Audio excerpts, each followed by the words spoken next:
দর্শক বন্ধুদের আবারও আমার চ্যানেলে স্বাগত জানাই। আজকে আপনাদের সাথে শেয়ার করব দই সুগন্ধি সয়াদম, যেটা আপনারা খুব সহজেই বাড়িতে বানিয়ে নিতে পারবেন। রান্নাটি স্বাদে এবং গন্ধে অতুলনীয়। খুব কম উপকরণেই রান্নাটি খুব সহজেই হয়ে যায়। চলুন রেসিপিটি দেখে নেওয়া যাক।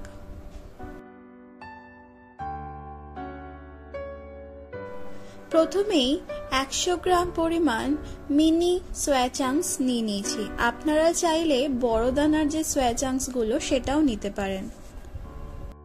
এবার এটাকে সেদ্ধ করে নেব। দেখতেই পাচ্ছেন সোয়া চাংস গুলো ভালো করে সেদ্ধ করে নিয়েছি। এবার এটাকে একটু ঠান্ডা করে নেব। এখন একটা কড়াই নিয়ে নিয়েছি। এবার এতে পরিমাণ মতো সাদা তেল দিয়ে দিলাম।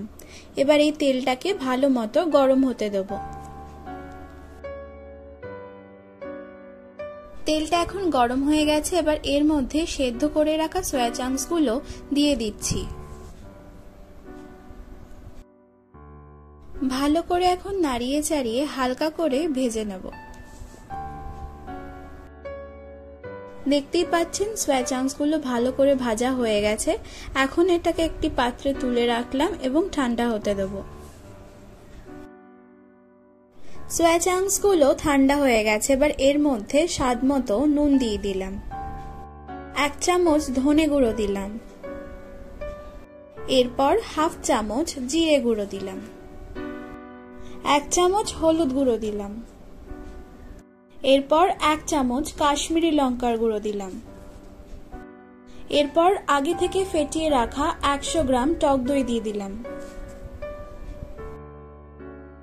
এবার ভালো করে সোয়া চাংসটা ম্যারিনেট করে নেব।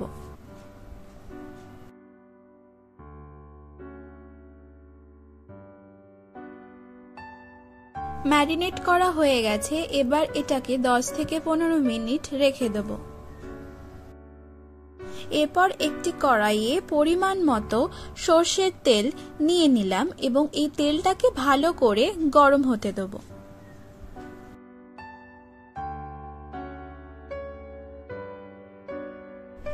তেলটা গরম হয়ে গেছে। এবার এর মধ্যে গোটা গরম মশলা যেমন এলাচ, দারচিনি এবং লবঙ্গ ফোড়ন দিয়ে দিলাম।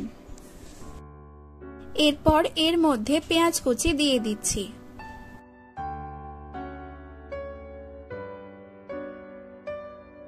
পেঁয়াজটা এখন লাল করে ভেজে নেব। পেঁয়াজটা ভাজা হয়ে গেছে। এবার এর মধ্যে 1 চামচ আদা বাটা এবং 1 চামচ রসুন বাটা দিয়ে দিচ্ছি এবং এটাও ভালো করে নাড়িয়ে চাড়িয়ে নেব।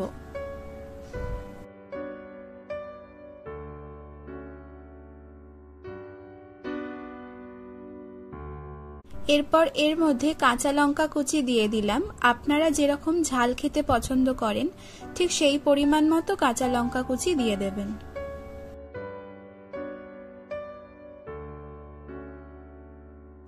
এরপর ম্যারিনেট করে রাখা সোয়া চাংস গুলো দিয়ে দিচ্ছি।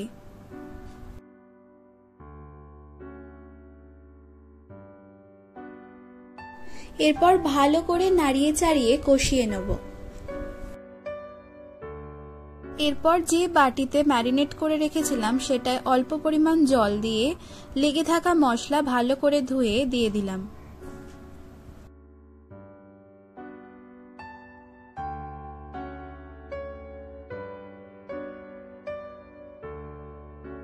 এরপর স্বাদ মতো চিনি দিয়ে দিলাম।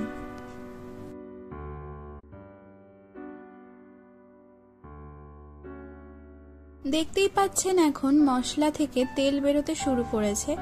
এরপর এর মধ্যে কসুরি মেথি দিয়ে দিলাম।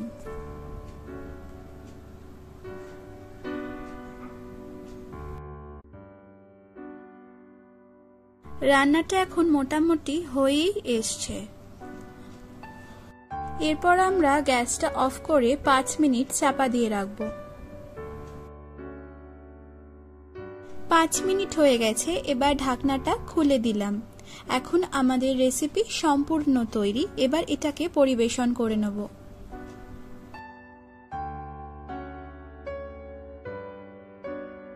দই সুগন্ধি সোয়াদম এখন সম্পূর্ণ রেডি অ্যান্ড সার্ভড। আজকের এই রান্নাটা আপনাদের কেমন লাগলো তা আমাকে অবশ্যই কমেন্ট করে জানাবেন। আর চ্যানেলে যদি নতুন হয়ে থাকেন তাহলে অবশ্যই চ্যানেলটি সাবস্ক্রাইব করবেন এবং পাশে থাকা বেল আইকনটি কিন্তু অবশ্যই প্রেস করবেন, তাহলে সকল প্রকার নোটিফিকেশন আপনার কাছে সবার আগে পৌঁছে যাবে। তাহলে আজকের মতো এখানেই বিদায়, আবারও চলে আসবো নতুন একটা রান্না নিয়ে। সবাই ভালো থাকবেন এবং সুস্থ থাকবেন। আমার ভিডিওটি দেখার জন্য অনেক ধন্যবাদ।